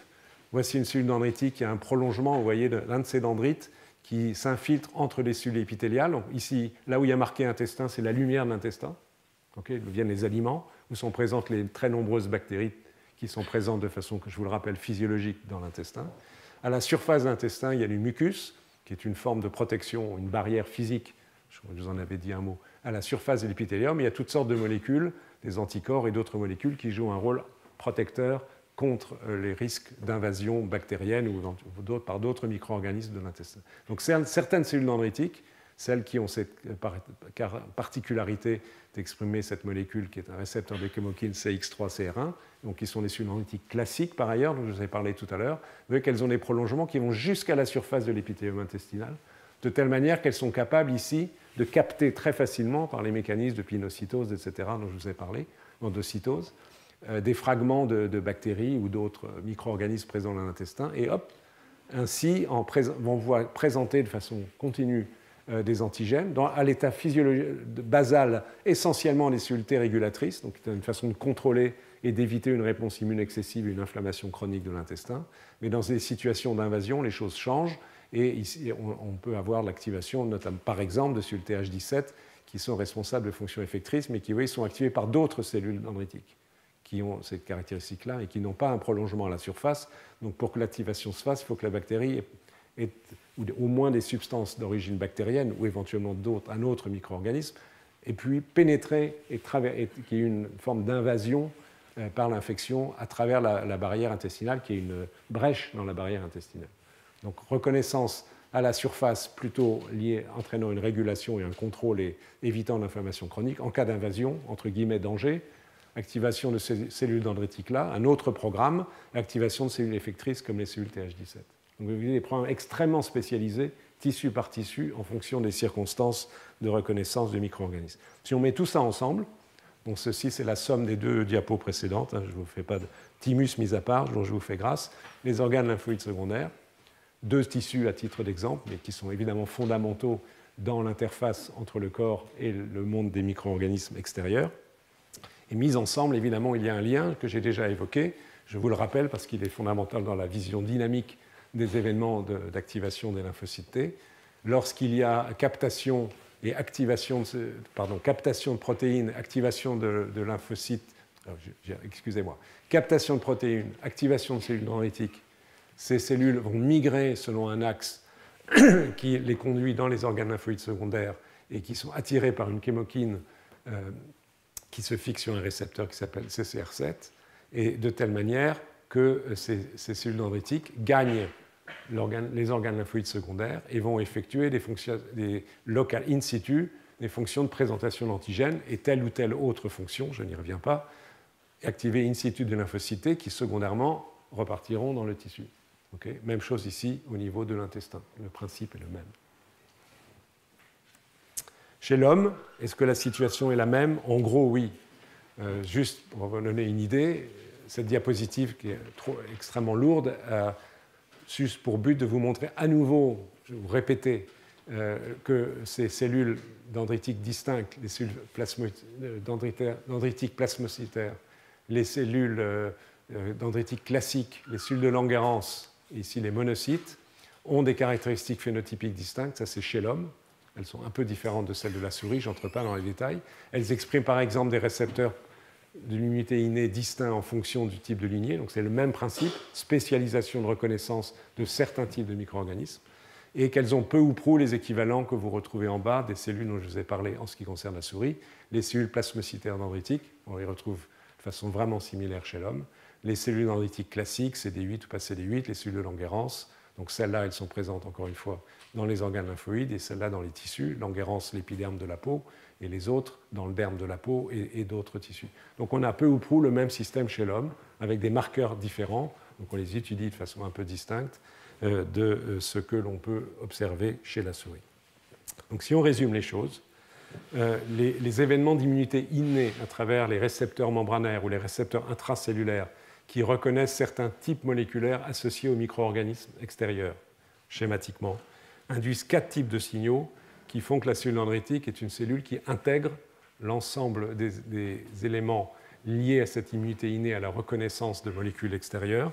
Donc les 4 sont, 1, la présentation de l'antigène à travers les molécules d'histocompatibilité, les voies et l'apprêtement des peptides tels que je vous l'ai montré tout à l'heure. 2, l'expression en fonction de programmes différents, en fonction des circonstances, de molécules de co-stimulation, indispensables à l'activation des lymphocytes et à la mise en jeu des réponses effectrices. Donc, par exemple, CD80, mais on en a déjà vu d'autres tout à l'heure, et vous aurez l'occasion tout à l'heure encore d'en voir un certain nombre, juste pour que vous ayez une idée que ceci est relativement complexe, mais très spécialisé. 3, des cytokines, et on a vu déjà quelques exemples avec des cytokines différentes nécessaires, on va le revoir, soit à l'activation du programme des lymphocytes T effecteurs de type TH1 ou TH2 ou TH17 ou cytotoxiques. Et 4, des molécules responsables de roaming, pour faire du franglais, donc de migration des lymphocytes T dans la zone adéquate où la réponse immune va se faire, l'intestin ou la peau ou les poumons, etc. etc. Ce sont il s'agit de chémokines, mais il s'agit aussi, on l'a vu tout à l'heure dans un exemple, pour l'intestin, de dérivés de la vitamine A. Donc, ce ne sont pas forcément des molécules de protéiniques. Donc, voilà, les cellules dendritiques, encore une fois, sont l'intégrateur de l'ensemble de cet ensemble. C'est eux qui sont responsables de ces 4 types de signaux qui sont déterminés, et on y reviendra dans un autre cours, par les modalités de reconnaissance de molécules provenant de micro-organismes ou éventuellement de cellules en train de mourir ou de signaux de danger qui sont propres à une situation déclenchant une inflammation. Donc les cellules dendritiques sont vraiment un carrefour à travers ces 4 types de signaux nécessaires à l'induction des réponses adaptatives, en particulier des lymphocytes T. Ayant dit cela, on va passer aux lymphocytes T. Donc on a vu le versant, la cellule qui présente l'antigène. Enfin, on a vu qu'il y a différentes catégories qui présentent l'antigène, mais a bien d'autres fonctions qui vont spécialiser les lymphocytes T. Donc maintenant, on arrive à ces fonctions spécialisées des différents types de lymphocytes T. D'abord CD8, puis CD4. Donc je vous rappelle que les lymphocytes CD8, ce sont les cellules qui reconnaissent les peptides présentés par les molécules HLA de classe 1, soit présentation directe par une cellule infectée, soit présentation indirecte, présentation croisée à partir d'une cellule non infectée, une cellule dendritique non infectée. Ces cellules T cytotoxiques, dans leur programme effecteur, il y a schématiquement 2 types de fonctions. La fonction cytotoxique, qui est imagée par ce petit schéma ici, où cette cellule va réorienter par son cytosquelette ces petites boules rouges qui ont été produites, qui contiennent les molécules cytotoxiques, qui vont être orientées dans la zone de contact avec la cellule cible en bleu. Imaginez une cellule infectée par un virus, et de telle manière que la fusion de la membrane de ces petits granules avec la membrane cellulaire va relarguer dans la zone de contact, une petite partie de la zone de contact, les protéines cytotoxiques qui vont entraîner la mort, schématisée par cet aspect irrégulier de la cellule, une mort par un processus qu'on appelle d'apoptose, pour l'essentiel, la mort de la cellule cible. Donc ce programme, vous voyez qu'il y a une différenciation très précise d'un certain nombre de molécules et même de constituants intracellulaires que sont les granules sécrétoires cytotoxiques. Ce programme, il est induit par l'activation initiale, par la reconnaissance d'antigènes à la surface de cellules dendritiques. On va voir que ça se passe en 2 temps. Donc c'est la première fonction des cellules cytotoxiques, donc très importante de l'immunité contre les micro-organismes présents à l'intérieur de cellules, des virus, mais certains types de bactéries aussi, par exemple. Mais aussi, ces cellules produisent des cytokines, donc elles sont impliquées dans d'autres fonctions moins spécifiquement, puisqu'on va retrouver ces cytokines dans les fonctions d'autres cellules T qui sont des cellules CD4 dites helper. De façon un peu plus précise, pour essayer de compliquer un tout petit peu les choses, mais essayer de vous montrer comment cela fonctionne, les cellules CD8 cytotoxiques, schématiquement, on peut distinguer 2 étapes dans leur activation et la mise en jeu de leur fonction. La première qui se situe au sein d'un organe lymphoïde, où imaginez donc un lymphocyte T CD8 naïf, qui n'a pas à ce moment-là au sein de son cytoplasme de granules cytotoxiques. Ce programme existe à l'état latent, mais il n'est pas constitutivement actif. Je vais y arriver. Donc cette cellule CD8 naïve, elle va être susceptible d'être activée parce qu'elle a un récepteur T pour l'antigène qui reconnaît un certain antigène, mettons un peptide issu d'un virus de la grippe, pourquoi pas. Donc ici, on a APC, ça veut dire antigène presenting cell, donc cellule présentant l'antigène, c'est une cellule dendritique essentiellement, qui peut avoir, soit c'est une cellule présentant l'antigène qui est résidente dans l'organe lymphoïde, qui sont notamment à la périphérie de ces organes lymphoïdes, captent des molécules extérieures ou des micro-organismes, soit elle a migré à partir d'un tissu. Je vous rappelle ce que je vous disais tout à l'heure. Et donc cette cellule présentant l'antigène a elle-même subi une différenciation qui la rend capable de présenter l'antigène associé à MHC, qui n'est pas représenté ici, à exprimer des molécules, OX40, j'ai déjà cité, à produire des cytokines, comme l'interleukine 2, les interférons de type alpha, et l'ensemble de ces molécules et des signaux qui sont délivrés à ces cellules CD8. Là, il y a 3 types de signaux. La reconnaissance de l'antigène, c'est schématisé par cette flèche bleue. La reconnaissance par des ligands d'OX40 ou d'une autre molécule qui s'appelle 4,1-BB, peu importe. Donc il y a les ligands à la surface qui ne sont pas dessinés ici. Et deuxième type de signal. Troisième type de signal, la reconnaissance par des récepteurs de ces cytokines, comme l'interleukine 2 surtout, ou d'autres cytokines, interleukine 12, etc., à nouveau à la surface de la cellule, va mettre en jeu un programme de différenciation de ces cellules CD8 à travers des facteurs de transcription fondamentaux qui s'appellent TBET, TBET et BLIMP1, et c'est une version un peu simplifiée des choses, qui va entraîner une modification considérable de cette cellule, qui va se mettre à se diviser, qui va se mettre à synthétiser les protéines qui vont être contenues ensuite dans les fameux granules cytotoxiques, et également synthétiser des cytokines. Donc, tout le programme de différenciation en cellules effectrices cytotoxiques se met en jeu sous l'effet de ces 3 types de signaux. Il faut, encore une fois, et la reconnaissance d'antigènes, et des molécules de coactivation, et des signaux provenant de cytokines. Donc, première expansion de ces cellules, on est ici au niveau d'un organe lymphoïde secondaire, ganglion lymphatique, qui draine donc un certain territoire, de telle manière que cette cellule CD8, maintenant, est une cellule effectrice. Elle contient mes petits points rouges ici, qui sont ces fameux granules cytotoxiques, qui vont être capables, au contact de la cible, on va y arriver dans un instant, de tuer la cible. Et par ailleurs, ces cellules expriment par exemple certains types de récepteurs pour des chémokines qui vont leur permettre de migrer dans des zones, dans des tissus où l'infection a lieu. Et elles-mêmes, ces cellules CD8, troisième point, sont également capables d'une fonction effectrice par le relargage de cytokines comme l'interféron gamma ou le TNF-alpha. Donc 3 types de molécules impliquées dans l'activation de ces cellules, différenciation, division cellulaire, différenciation, ceci prend quelques jours, c'est une réponse retardée par le moment par rapport au début de l'infection, mais donc mise en jeu complète d'un programme effecteur avec la capacité de cytolyse, avec la capacité de produire des cytokines et la capacité de migrer vers les tissus. Et ces cellules se seront amplifiées, elles sont ici. Là, il y en a une qui donne une, mais c'est une qui donne en fait des centaines de milliers. Le temps de division cellulaire, une fois que ces cellules ont débuté leur programme d'activation, se fait toutes les 4 à 6 heures. Donc elles se divisent extrêmement rapidement. Donc elles sont capables de migrer dans les tissus. Donc j'ai pris l'exemple, imaginons qu'il s'agit d'une infection par le virus de la grippe. Ces cellules naïves, qui vont provenir d'un organe lymphoïde proche de l'arbre respiratoire, vont migrer vers les alvéoles des poumons ou des bronches grâce à ce système de récepteurs de chémokines. Et localement, vont subir une deuxième phase d'activation et d'expansion. Donc, la cellule TCD8 ici va à nouveau reconnaître des cellules qui vont leur présenter l'antigène, qui peuvent être soit des cellules dendritiques qui résident au sein des tissus, soit des cellules dendritiques qui ont été activées par l'inflammation et qui ont migré dans les tissus, soit des cellules qui ne sont pas des cellules dendritiques, mais d'autres cellules, des macrophages, voire d'autres cellules qui expriment aussi les molécules d'histocompatibilité. Donc, à nouveau, ces cellules CD8 sont soumises à une nouvelle vague de reconnaissance de l'antigène.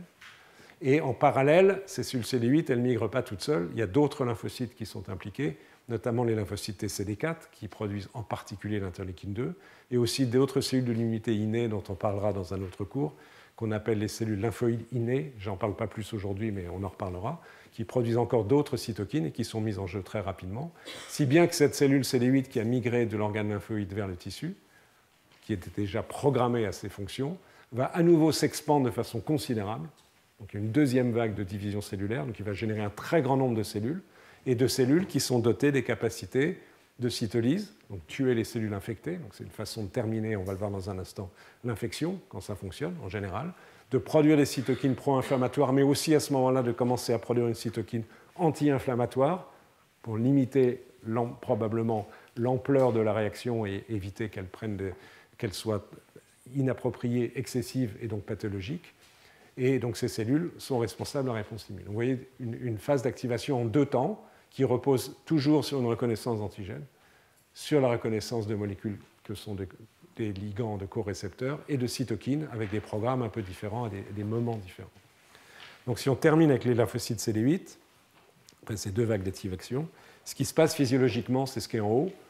Dans un contexte d'une infection virale, mettons virus de la grippe, si je reprends le même exemple, mais ici sont synthétisés en une seule vague les deux vagues de division cellulaire, l'expansion dans l'organe lymphoïde, puis l'expansion au niveau du tissu. Grande phase d'expansion, mise en jeu des réponses effectrices, cytotoxicité, production d'interféron gamma, qui vont permettre de tuer les cellules infectées par le virus de la grippe. Donc, si je prends l'exemple du virus de la grippe, qui vont être beaucoup de cellules épithéliales dans le poumon, par exemple, jusqu'à ce que la réponse s'achève, parce qu'en gros, il n'y a plus de combattants, il n'y a plus de cellules infectées par des virus. Et seront générées, on a discuté la dernière fois, un petit nombre de cellules mémoire. Donc cette phase d'expansion-contraction, je vous en avais déjà parlé lors du dernier cours, implique une contraction et la perte d'environ 99% des cellules effectrices qui ont été ainsi générées. Il y a une situation pathologique très rare, qui est l'objet d'études dans notre laboratoire, où ce phénomène est perturbé de façon assez curieuse et inattendue par des anomalies génétiques. On peut reproduire également chez la souris en inactivant les gènes correspondants.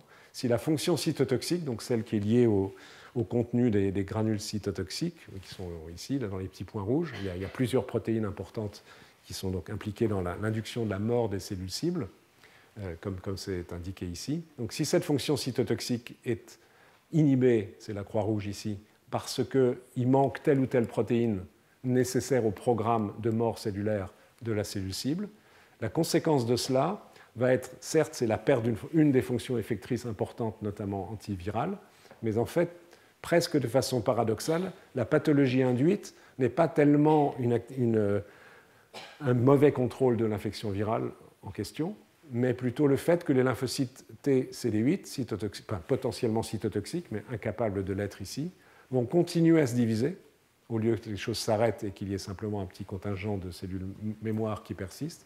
Elles vont continuer à se diviser, continuer à s'activer, puisqu'il y a toujours des cellules présentant l'antigène, qui peuvent être des macrophages, ou des cellules dendritiques, ou des cellules épithéliales, même dans une certaine circonstance, au niveau des poumons, par exemple, ou l'intestin. Donc ces cellules produisent, elles ne peuvent pas tuer, elles ont une anomalie génétique qui les empêche de le faire.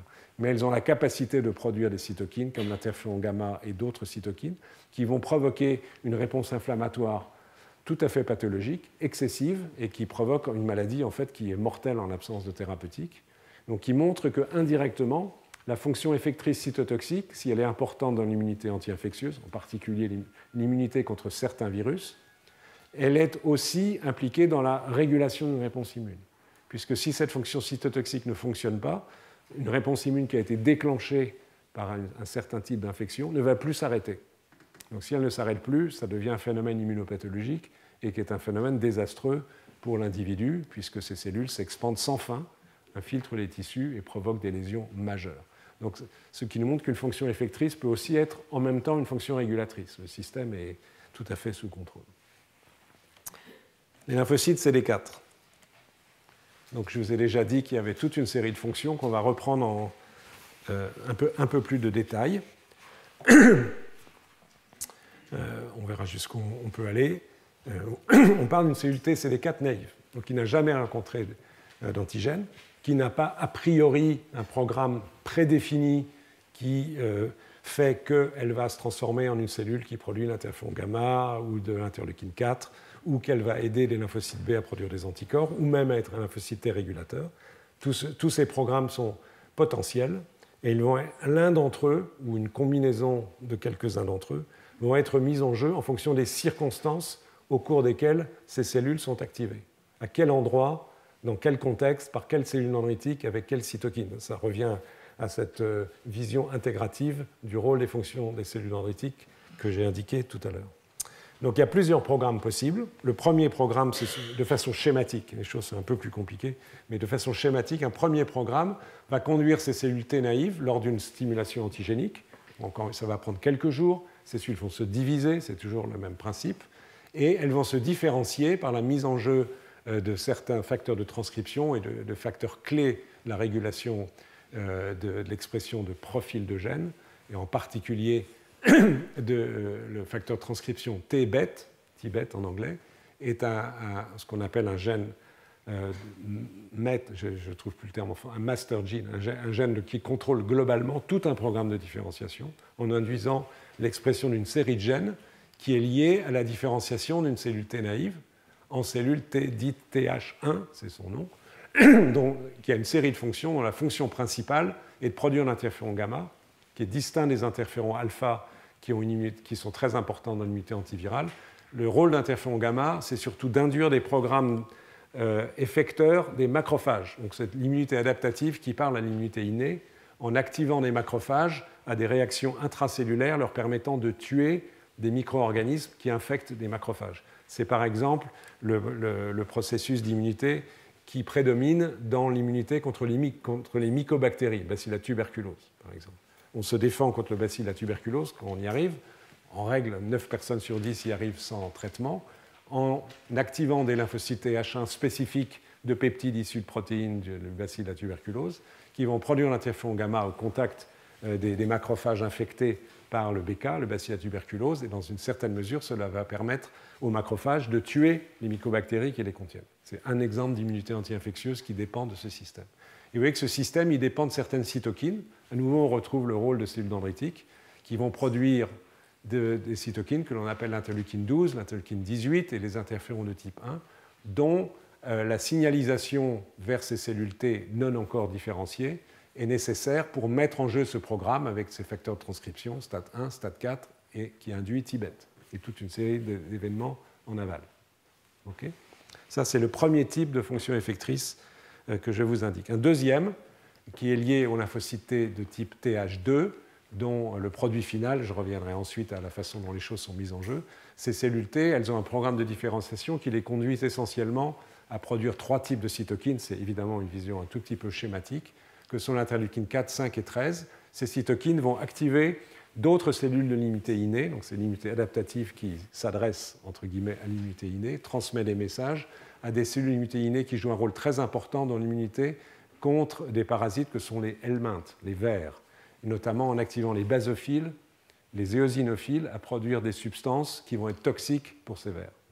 Okay, mais de façon pathologique, ce sont ces cellules qui sont impliquées dans les réponses allergiques. Mais physiologiquement, cette immunité est très importante de combattre les infections par les helminthes. Selon le même principe, mais avec des molécules différentes, dans un contexte différent, des cellules dendritiques vont être capables d'activer des lymphocytes T naïfs vers ce programme. Si on a le temps, on en verra un exemple tout à l'heure sur le plan expérimental, à travers une série de cytokines, interleukine 25, 33, 35, 4, c'est peut-être pas nécessaire d'aller dans tous les détails, qui vont induire dans ces cellules T, donc non encore différenciées, l'expression de facteurs de transcription, STAT6, GATA3, qui est le gène principal dont l'induction est un facteur de transcription qui va induire tout le programme de différenciation de ces cellules TH2, et encore un qui s'appelle MAF, etc., etc. Donc, encore une fois, il en résulte, entre autres, l'activation des gènes qui codent pour les cytokines 4, 5, 13 et d'autres. Un troisième programme, dont je ne vais pas dire grand-chose, qui est très proche du précédent, qui a été décrit plus récemment, de cellules qu'on appelle TH9 parce qu'elles produisent de l'interleukine 9, qui est également impliquée dans l'immunité contre les helminthes. C'est quelque chose d'assez similaire, pas identique, sinon on n'en parlerait pas, mais ces deux programmes sont relativement proches, même s'ils sont distincts. Un quatrième programme plus important parce qu'il est très différent des précédents, qui est l'induction de cellules T effectrices de type TH17. Donc ces cellules TH17, elles produisent particulièrement, ce n'est pas uniquement ces cytokines-là, mais deux cytokines qui s'appellent l'interleukine 17 et l'interleukine 22, qui jouent un rôle très important dans l'immunité infectieuse au regard des épithéliums, au niveau de la peau et de l'arbre respiratoire en particulier, parce que ces cytokines, pour certaines, vont activer directement les cellules épithéliales, par exemple des bronches ou des alvéoles des poumons à produire des protéines, ce qu'on appelle des défensines, et d'autres protéines qui ont un effet antibactérien direct. Et une autre propriété de ces cytokines est d'activer et de recruter des polynucléaires neutrophiles, donc les cellules phagocytaires, qui vont être capables localement, au niveau des muqueuses, de phagocyter des bactéries, des champignons, et ainsi qui se développent à l'état extracellulaire. Donc c'est différent des mycobactéries dont je parlais tout à l'heure, qui sont dans les macrophages. Ici, ce sont des bactéries ou des champignons comme le Candida ou Aspergillus qui sont à la surface des cellules épithéliales. Donc ces cellules épithéliales et ces polynucléaires qui auront migré à leur contact vont être capables de tuer ainsi, en étant recrutés, les bactéries ou les champignons. Donc c'est une unité très importante au niveau des muqueuses. Donc cette immunité-là, c'est toujours le même principe. Elle est induite par un certain type de cytokines, l'interleukine 1, le TGF-bêta, l'interleukine 6, l'interleukine 23, qui définit un programme qui dépend de facteurs de transcription dont les deux principaux sont STAT3 et ROR-gamma-T, qui permet l'induction de la production de ces protéines et d'autres. Donc programme très, très précis. Un autre programme, je n'insiste pas, qui est très proche, qui s'appelle TH22, où les cellules produisent l'interleukine 22 uniquement, enfin, de façon schématique. Ces deux programmes sont très très proches, donc je n'insiste pas. Et puis, un autre programme qui est de différenciation d'une autre fonction effectrice des lymphocytes CD4, très important, c'est l'induction de lymphocytes TFH, je les ai cités déjà une fois ou deux, T follicular helper, qui sont des lymphocytes qui vont migrer au sein des organes lymphoïdes secondaires dans les zones anatomiques où sont situés les lymphocytes B, de telle manière que ces cellules T follicular helper, donc c'est spécifique naturellement d'antigènes, c'est toujours le cas ici, vont interagir avec des lymphocytes B d'une certaine façon, à travers des molécules membranaires et à travers la production de cytokines, comme l'interleukine 21. Désolé, il y a beaucoup de nombres et beaucoup d'interleukines, mais au moins 21, 4 et 10, qui vont interagir avec les lymphocytes B et activer la différenciation des lymphocytes B. C'est un signal parmi d'autres qui est nécessaire à transformer les lymphocytes B en plasmocytes. Je vous renvoie à ce que vous a raconté Jean-Claude Veil pour ceux qui étaient là la dernière fois, et donc la production des anticorps qui sont très importants dans l'immunité en dehors des cellules, puisque les anticorps diffusent dans tous les espaces extracellulaires avec des nuances de l'organisme, mais également pour les IgA au niveau des muqueuses. Donc 6 programmes différents, il y en a 4 vraiment importants, TH1, TH2, TH17 et TFH, qui peuvent se développer dans des circonstances différentes à partir de cellules T CD4 naïves en fonction du contexte dans lequel les cellules dendritiques les activent. Okay. Il y a encore les lymphocytes régulateurs. Il existe des lymphocytes régulateurs qui sont induits à partir des cellules T CD4 naïves, à nouveau dans un certain contexte cytokinique, induites par les cellules dendritiques, j'en ai déjà dit un mot, notamment le TGF-bêta et l'IL-10.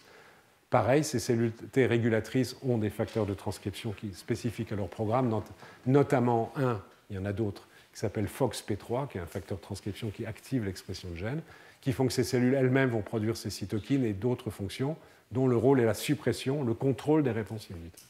Donc cette fois-ci, c'est de la régulation et non plus les fonctions effectrices d'une réponse immune. OK. Ça, j'ai déjà dit, donc je vais pouvoir passer, c'est que fondamentalement, donc, ces programmes de différenciation sont mis en jeu de façon distincte en fonction des circonstances, du lieu et du type de micro-organisme, si on reste dans l'immunité infectieuse qui les active, évidemment par la reconnaissance d'antigènes par le TCR, c'est la règle commune, par les molécules costimulatrices et molécules d'adhésion liées aux événements d'activation des molécules d'immunité innée et les cytokines, je viens de vous le montrer. Donc c'est une règle générale avec des applications différentes en fonction des cas. Il ne reste pas énormément de temps, donc je pense que je vais... Oui, la compartimentalisation, à nouveau, est une notion importante que je vais illustrer à travers un exemple d'une réponse, comment une réponse immune se met en jeu localement. Je ne vais pas vous en donner trop et rendre les choses plus compliquées. Il manque un S ici, je suis désolé, c'est compartimentalisation et pas liation. Donc ça veut dire comment une réponse immune se met en jeu à un tissu donné. Exemple, dans un modèle expérimental, il y a des dizaines d'exemples dans la littérature, mais j'en choisis un d'un travail qui a été publié il y a 2 ans dans le journal Science. C'est l'influence de la présence des bactéries à la surface du corps, ici de la peau, sur une réponse immune des lymphocytes T, pas spécifiquement à l'égard des bactéries. Ce que les chercheurs ont fait, ils ont comparé 2 situations, et en termes ensuite de qu'est-ce qui se passe en termes de réponse des lymphocytes T, de leur présence, de leur activation. Situation de bactéries en situation, disons, standard à flore contrôlée, SFP, où ici vous avez un marquage de la surface de la peau de la souris, et en rouge apparaissent les bactéries En bleu, c'est le marquage des noyaux des cellules de l'épithélium. Vous voyez qu'il y a pas mal de rouge. Donc il y a des bactéries qui vivent entre guillemets gentiment, mais de façon harmonieuse avec, à la surface, excusez-moi, de la peau, sans que ces bactéries soient agressives. Elles sont limitées dans leur capacité d'intrusion au sein du corps. Ici, il s'agit de bactéries de type Escherichia coli. Et là, on a une autre situation expérimentale où les souris sont élevées en conditions, entre guillemets, germ-free, sans bactéries. Donc vous voyez, il n'y a pas de rouge, c'est-à-dire qu'il n'y a pas de bactéries à la surface de la peau. Donc on a deux types de souris, les mêmes génétiquement, les mêmes souris, certaines qui vivent sans aucune bactérie à leur surface, d'autres avec un certain type de bactéries. Et on va regarder ce qui se passe en termes de présence de lymphocytes T, par exemple de lymphocyte Th17, une des fonctions effectrices des cellules CD4 dont je viens de vous parler, en regardant la présence de ces cellules au niveau du derme, donc sous la peau. Et en fait, je vais vous montrer, vous avez ici le résumé des données que je vais vous illustrer ensuite, c'est qu'en fait, les bactéries de la peau, donc c'est encore une fois des bactéries commensales, pas des bactéries pathogènes, induisent un certain degré d'inflammation, la production d'interleukine 1, entre autres à travers des cellules présentatrices d'antigènes, la mise en jeu d'une molécule intermédiaire qui est un transmetteur de signaux, dont on reparlera dans un autre cours qui s'appelle MYD88, et que via ce système de signalisation, les lymphocytes T qui sont situés dans le derme, donc sous l'épiderme, vont être activés pour un programme de différenciation en cellules Th17. Okay, mais ça nécessite des bactéries de la peau. Et ces cellules Th17 ne sont pas forcément spécifiques du bactérie de la peau, elles peuvent être spécifiques d'autres antigènes. Mais la présence des bactéries à la surface de la peau induit un certain degré de réponse de l'immunité innée qui est nécessaire à la mise en jeu des programmes de différenciation des fonctions effectrices des cellules Th17 dans cet exemple. Alors, démonstration de ce que je viens de vous raconter, qui montre en plus qu'il y a une compartimentalisation, parce que ce qui est vrai pour la peau n'est pas vrai pour l'intestin. Vous avez ici, qu'est-ce qu'on regarde? On regarde la présence de lymphocytes T dans la peau, skin, en lignée horizontale, en abscisse, c'est la mise en nuance de lymphocytes T qui exprime la chaîne bêta du récepteur T pour l'antigène. Et en ordonnée, c'est une des cytokines, IL-17A, qui est produite par les lymphocytes Th17. En fait, là, on regarde à l'intérieur des cellules. Vous voyez que dans la peau d'une souris sauvage, il y a une certaine fraction, 15%, des lymphocytes T qui ont de l'IL-17 dans leur cytoplasme. Donc, ils sont dans un programme de différenciation de type Th17. Dans une souris qui manque une des molécules dont je vous ai parlé là, MYD88, excusez-moi, il n'y en a pas. Enfin, il y en a très très peu. Okay, donc cette molécule est nécessaire. Ici, même chose avec le récepteur, ça revient au même, récepteur de l'IL1 absent. Les souris qui n'ont pas ce récepteur pour l'IL1 ne peuvent pas recevoir ce signal-là, de cette cytokine-là. Moins de cellules Th17 comparées aux souris sauvages. À nouveau ici, si on compare des souris donc, qui sont SPF, c'est-à-dire avec une flore contrôlée à la surface de la peau, versus des souris germ-free, vous voyez qu'il y a de l'IL1 produit en quantité très significative, c'est la colonne noire chez les souris qui ont des bactéries, production d'IL1 beaucoup plus faible dans les souris germ-free. Et de la même façon, ici, si on les infecte avec un germe qui est, si j'arrive à lire Staphylococcus epidermidis, on rétablit la production d'IL1, et en parallèle, toujours la même histoire, c'est la production de cellules T de type Th17, donc qui ont de l'IL-17A. En situation de contrôle, il y a de telles cellules. Si on neutralise l'IL1 avec une molécule soluble qui se fixe sur l'IL1, on bloque la production de ces cellules Th17.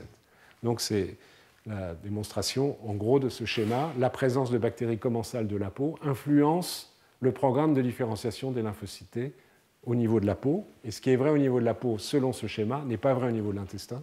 Donc il montre qu'il y a une vraie compartimentalisation et des processus moléculaires distincts qui sont mis en jeu. Car ici, au niveau de l'intestin, des mêmes souris sauvages ou qui, je vais prendre juste cet exemple-là, qui n'expriment pas la molécule MYD88, ou avec la fraction de lymphocytes T dans l'intestin qui ont dans leur cytoplasme la molécule IL-17A est la même, 10%, alors que là, on avait une grande différence. Donc ce qui est vrai pour la peau, pour le programme de différenciation des cellules Th17 dans le derme, dans la peau, n'est pas vrai pour le programme de différenciation des cellules Th17 dans l'intestin. Cela passe par des voies moléculaires différentes. Sans entrer dans plus de détails, le message est qu'il y a une compartimentalisation très précise de programmes de développement des fonctions effectrices des lymphocytes T en fonction du contexte bactérien et en fonction de la localisation avec la mise en jeu de molécules distinctes. Le temps ayant passé, je vais vous faire abstraction d'un certain nombre de choses. Quand même, parce que c'est assez illustratif. Un autre exemple, assez simple en fait, sur à nouveau le rôle des bactéries commensales, la compartimentalisation des réponses. Tout simplement, les souris, c'est 57 Baxis, c'est le nom d'une lignée de souris, que l'on va ou non traiter avec des antibiotiques, et au bout de 2 semaines, on va les infecter par un virus, soit le virus de la grippe, flux, soit un autre virus qui s'appelle le virus de la chorioméningite lymphocytaire, qui peut aussi donner une maladie chez l'homme. Et on regarde la réponse immunitaire de ces souris, selon qu'elles ont reçu ou non des antibiotiques, et on regarde si elles sont capables, à quelle cinétique elles se débarrassent du virus, de la grippe ou du LCMV.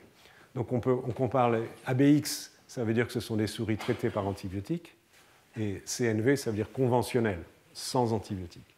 Ici, on a la charge virale dans le sérum de ces souris, et vous voyez que les souris qui ont été traitées par antibiotiques ont du virus plus longtemps, et qu'elles se débarrassent moins facilement de l'infection virale. Ici, je crois que si je me souviens bien, c'est l'exemple du virus de LCMV, donc celui-là, mais c'est vrai aussi pour le virus de la grippe. Donc, ce qui indique indirectement, probablement, la réponse immune est d'une efficacité moindre si les souris étaient traitées par antibiotiques. Je vous rappelle que les antibiotiques n'ont aucun effet direct sur les virus. Ici, en parallèle, on énumère les lymphocytes CD8 spécifiques d'un certain peptide du virus. Et vous voyez qu'à J7 et à J14, après l'infection, à J7, il n'y a pas de différence entre les souris conventionnelles et les souris traitées par antibiotiques, mais une semaine plus tard, vous voyez qu'il y a une grande différence, autrement dit, que la présence d'antibiotiques, en détruisant la flore commensale, freine l'émergence des lymphocytes, l'expansion des lymphocytes spécifiques d'antigènes, ce qui se retrouve ici à travers un produit final qui est la production d'anticorps, c'est les anticorps contre le virus LCMV. Vous avez ici ce qui se passe avec les souris conventionnelles. C'est une courbe qui montre la dilution et la présence des anticorps. Il y a beaucoup d'anticorps schématiquement, alors que chez les souris traitées par antibiotiques, il n'y a pas d'anticorps pratiquement.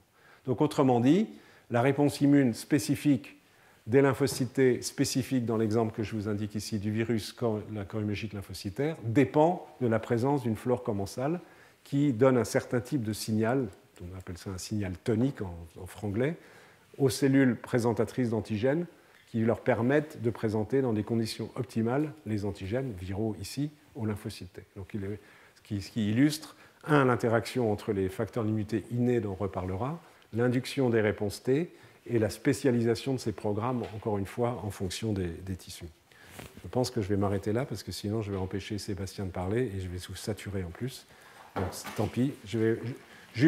Pardon, j'ai une chose que je voudrais vous dire, pour pas que vous gardiez en tête l'idée que le schéma très rigide que je vous ai présenté de compartimentalisation des fonctions effectrices des lymphocytes CD4, TH1, TH2, TH17, etc., sont des programmes absolument fixés et qu'ensuite on a donc des cellules effectrices toutes différentes les unes des autres. Les choses sont plus compliquées, je suis désolé, c'est un élément de complexité supplémentaire, mais juste sur la notion dont vous pouvez acquérir l'idée, c'est le fait qu'il y a une flexibilité. Et autrement dit, entre les différentes cellules effectrices qui sont à la périphérie de ce cercle, ici les TH1, TH17, les cellules T régulatrices, TH2, les T folliculaires helper, avec à chaque fois leur gène principal qui est impliqué dans le programme de différenciation, Tibet pour TH1, ROR gamma T pour TH17, FOXP3 pour les cellules T régulatrices, GATA3 pour TH2, BCL6 pour les TFH.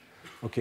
Mais il y a des situations où le programme est flexible, autrement dit, où les cellules expriment, par exemple, et BCL6 et Tibet, c'est un exemple parmi d'autres, où dans ces conditions-là, on aura la cellule, et c'est souvent le cas d'ailleurs pour les cellules T folliculaires helper, cette cellule-là aura des caractéristiques intermédiaires entre une cellule T folliculaire helper et TH1, ou la somme des deux fonctions. Donc autrement dit, ces cellules peuvent avoir une combinaison de ces fonctions effectrices, ce n'est pas des systèmes absolument séparés les uns des autres, et qui peuvent varier au cours du temps en fonction du contexte, et la régulation épigénétique de la façon dont ces gènes sont activés, les petits drapeaux bleus ou rouges. En gros, quand c'est rouge, ça peut fonctionner, quand c'est bleu, c'est bloqué. Donc le rouge, c'est un feu vert, j'aurais dû mettre du vert, et bleu, c'est un feu rouge, en termes de... Vous comprenez ce que je veux dire. Donc une cellule TH17, elle a un feu rouge, alors qui est bleu, excusez-moi, mais qu'elle ne peut pas produire l'interféron gamma, elle a un feu rouge, donc qui est vert. Elle peut produire TBX21, c'est le gène TBET. Pardon, je suis en train de vous dire une bêtise. Pardon, oui, elle se met à fonctionner TBET, donc elle modifie son programme, elle va devenir une cellule potentiellement TH1. Donc c'est une flexibilité, un passage de TH17 à TH1 parce qu'un événement fait que le gène qui contrôle le facteur de transcription TBET est mis en jeu. Et sa mise en jeu va modifier, une cellule peut passer du statut TH17 à TH1 ou à TH17 plus TH1, etc., etc. Donc il y a une grande plasticité des réponses. C'est juste le message final que je vous donne et je m'arrête là.